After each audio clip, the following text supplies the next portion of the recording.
Hai semuanya, selamat datang di segmen analisa. Hari ini kita sudah melihat ada wawancara terbaru dengan Abi Aulia yang merupakan tersangka dari kasus pembunuhan Ibu Tuti dan juga Amel di Subang, Jawa Barat.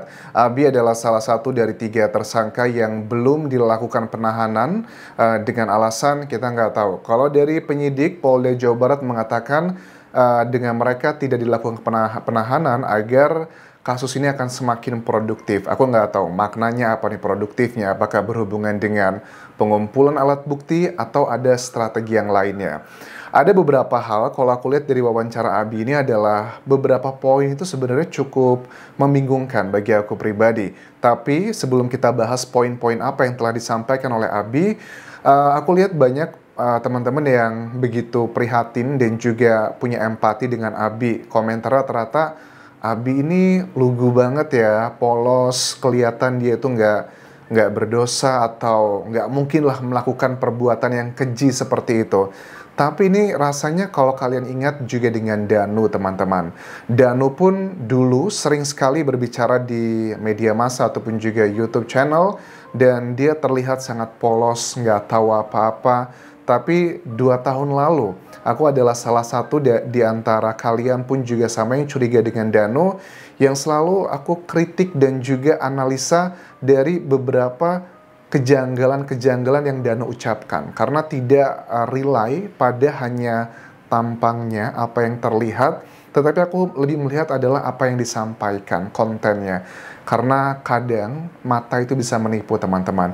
Begitupun juga sama untuk Abi ini. Aku ya juga sama lah kalau aku lihat wawancara, ngobrol, aku juga rasanya pasti kasihan. Tetapi belajar dari kasus Danu, kita lihat adalah dari apa yang disampaikan. Ya, atas asas praduga tak bersalah, coba kita bahas satu persatu. Ya, menurut aku ada beberapa hal yang cukup janggal sih. Pertama begini, mengenai isu SIM.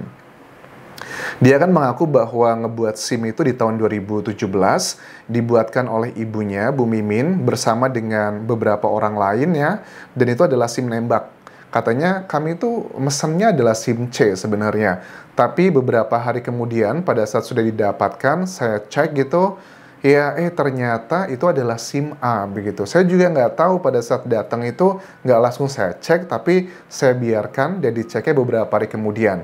Ini adalah bagian yang cukup janggal sih bagi aku pribadi. Mengingat banyak orang ya, kalau baru mendapatkan SIM C gitu ya, SIM motor ya, itu kan biasanya kalau dapet walaupun nembak atau yang real gitu, itu kan mau ngelihat wah akhirnya punya juga SIM. Tapi kok ini dikatakan dia nggak tahu, ngeceknya beberapa hari kemudian. Itu cukup unik reaksinya.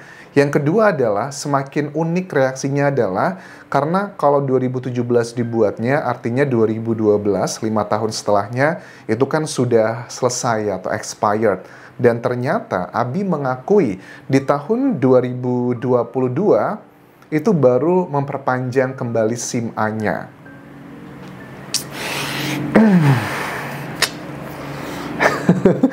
Aneh nggak sih? Buat kalian aneh nggak sih? Kan dia bilang nggak bisa nyetir. Dia juga bilang nggak punya mobil. Lantas buat apa dong? Karena backgroundnya Abi ini kan bukanlah tipikal yang kaya raya ya. Dia juga mengatakan dia tidak bekerja. Dia pun masih disupport sama orang tua untuk biayanya. Jadi buat SIM aja tuh nembaknya cukup mahal loh. Kalau harga aslinya kan paling cuma 200.000 ya. Tapi kalau kita nyuruh orang calo, itu mungkin bisa 400-500 ribu gitu loh. Ini 5 tahun aja udah sia-sia kan sama Abi nggak dipakai gitu. Lantas kenapa dia diperpanjang lagi? Ini yang menurut aku cukup janggal sekali. Ya, kalau di tahun 2022 itu kan setahun setelah pembunuhan ya, apa jangan-jangan yang curiga dengan Abi gitu. Apakah sudah ada persiapan? Mau mengambil gitu dugaannya mobilnya Bu Tuti dan juga Mel, karena masih ada 2 mobil di sana, Yaris dan juga Alphard. Apakah dipersiapkan untuk itu juga?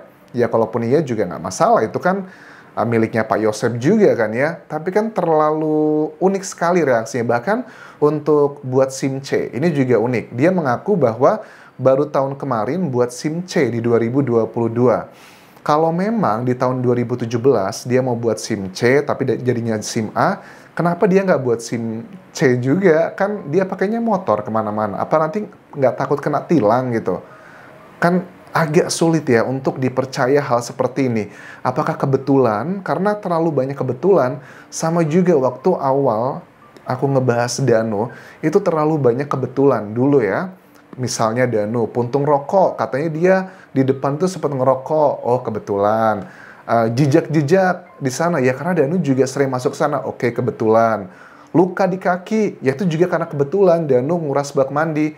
Terlalu banyak kebetulan menurut aku. Makanya kalau sekarang cenderungnya aku mendukung apa yang dikatakan Danu sebagian besar, ya karena memang yang dikatakan Danu ini adalah yang dulu aku perjuangkan, sama seperti kalian, yang aku kritisi bahwa dia adalah bagian dari pelaku. Ya wajar, make sense. Makanya ada banyak hal yang aku support statement Danu ini, tanpa bermaksud untuk mendukung Danu. Dia juga adalah bagian pelaku, tapi dia berusaha untuk mendapatkan status justice kolaborator. Menurut aku terlalu banyak kebetulan untuk bagian ini.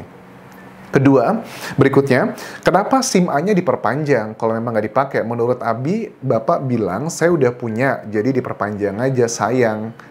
Aneh sih, buang-buang uang ya, karena kan profilnya juga Abi bukanlah yang kaya raya banget gitu, kenapa harus buang-buang uang gitu. Cara pembuktiannya gimana kalau memang Abi ini nggak bisa nyetir? Karena kan konteksnya kenapa SIM ini menjadi penting untuk pembahasan, ya karena Danu kan mengatakan ya, Danu nggak bilang, tapi kuasa hukumnya yang bilang, ya sama aja sih ya.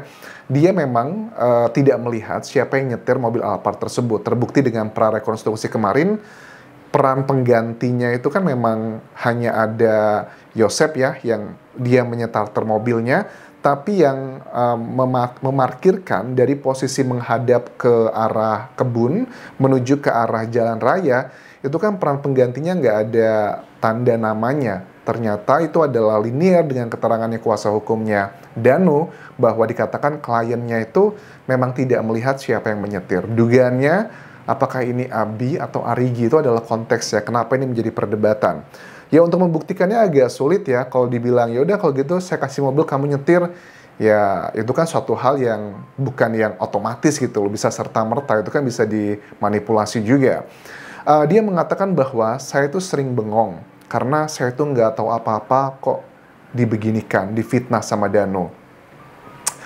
Agak sulit ya, karena Danu itu sebagai yang menuduh ya, dia juga akan terkena konsekuensi, dia juga bagian dari pelaku. Kecuali kalau yang nuduh itu cuman nggak mendapatkan konsekuensi apapun, oke lah. Tapi kan Danu itu adalah bagian dari pelaku, jadi ya agak sulit kalau memang dikatakan bahwa ini pure fitnah. Tapi ya atas azas praduga tak bersalah, ya kita dengarkan lagi apa yang dikatakan Abi di sini. Kemudian mengenai Amel, Abi mengaku bahwa tidak pernah ketemu dengan Amel secara langsung, tapi dia sering mendengarkan cerita dari Pak Yosep dan juga sering scrolling medianya Amel, sosial medianya. Ya, ini juga menjadi salah satu dugaan apakah sosial media Amel tuh yang menjadi pemicu gitu kecemburuan di keluarga ini. Karena kan Amel baru beli mobil Yaris, punya mobil Alphard, kerjaannya juga double digit gajinya. Apakah itu yang menjadi salah satu kecemburuannya, penyebabnya? Karena kan kalian tahu juga penghasilan utama dari keluarga ini adalah dari yayasan. Dan yayasan tersebut pendirinya adalah Yosep. Mimin pun juga sama, dia pernah berkontribusi di awal-awal pendirian yayasan. Tapi malah beberapa tahun terakhir mereka tidak mendapatkan jatah sama sekali, kehidupan yang mewah mereka dalam tanda kutip ya untuk di daerah, tapi malah pihak Yosep tidak mendapatkan sesuai yang diinginkan mereka. Ini yang dugaannya menjadi arah untuk ke motifnya sih teman-teman. Terus mengenai Danu, dia sama kompak dengan tersangka lainnya, kakak dan juga ibunya, bahwa kami tidak mengenal Danu, kami cuma tahu itu pada saat di TKP, pada saat dienduskan anjing. Bahkan menurut dia itu adalah cuma sekali saya ke TKP, ya cuma itu doang. Ini juga unik sih reaksi dari ketiga tersangka ini. Karena apa? Orang yang bukan keluarga, nggak ada hubungan sejarah, nggak ada hubungan cerita, itu aja mau loh jauh-jauh datang ke Jalan Cagak, ke TKP, untuk sekedar penasaran, pengen tahu, pengen lihat. Tapi kok mereka ini yang ada sejarah ceritanya, hubungan cerita kehidupan, istri pertama, istri kedua, tapi tidak ada rasa penasaran tersebut untuk menengok ke TKP. Ini sebuah reaksi yang cukup tidak wajar. Ya kalian cek aja lah warga penonton di YouTube ini yang bilang bahwa Anjas aku kemarin sengaja tuh ke TKP, bahkan ada orang gitu ya yang nyelonong bayi masuk ke TKP jauh-jauh ya karena mereka penasaran apa kabar dengan para tersangka ini justru mengaku tidak pernah ke TKP katanya. Aneh kan? Ini reaksi yang nggak wajar sih bagi aku pribadi. Terus mengenai hubungan Abi dan Mimin serta juga Yosep dikatakan bahwa dia ini tidak dekat sebenarnya. Dengan Yosep pun juga biasa-biasa aja. Bahkan dengan Mimin pun dikatakan jarang berkomunikasi. Setelah kejadian ini katanya dia baru dekat dengan Mimin.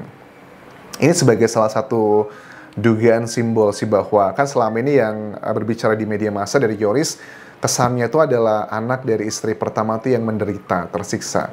Tapi kalau ada statement seperti ini, ya dugaanku juga sama. Sebenarnya menderita juga dari anak-anaknya Mimin pun juga sama atas keputusan pernikahan ketiganya Pak Yosep. Karena kan Pak Yosep menurut Yoris sudah menikah siri itu sebanyak 2 kali. Mimin ini adalah yang kedua. Jadi 3 pernikahan secara agama. Oke, Abi pun juga di akhir obrolannya dia itu menahan tangis sebenarnya pada saat membicarakan tentang ibunya, Bu Mimin. Dia menyampaikan bahwa yang sabar dan juga minta maaf banyak untuk ibunya kalau banyak salah, dan dia mengatakan bahwa ya maaf, hebat gitu ya seorang ibu bisa mendidik seorang Abi yang katanya yang begini gitu ya. Maksudnya yang begini mungkin di mata dia bukanlah anak yang baik gitu. I don't know, itu adalah interpretasi. Tapi dari sini bisa kita tahu bahwa ya hubungannya mereka pun juga ternyata tidak sedekat itu. Dan ternyata ada banyak keterangan-keterangan yang cukup unik reaksi dari Abi di sini. Terlepas di antara kalian yang ngerasa bahwa nggak mungkin tampang yang selugu itu, yang semanis itu bisa tega melakukan hal yang dituduhkan Danu. Ini juga sama seperti Danu dulu waktu diwawancara. Jadi rasanya itu kayak dejavu teman-teman. Oke, itu dulu yang bisa aku update. Mudah-mudahan bisa memberikan sedikit ya guidance lah bagaimana untuk melihat kasus ini. Kalau menurut kalian, apakah kalian percaya atau tidak dengan keterangan Abi? Kalau percaya, apa alasannya? Kalau tidak percaya juga apa alasannya? Ini akan menjadi jejak digital kita. Kalau kalian masih penasaran jejak digital kasusnya Danu, awal-awal aku kritik banyak sekali kebohongan dan kejanggalan, kalian cek aja di playlist YouTubeku di awal-awal kasus.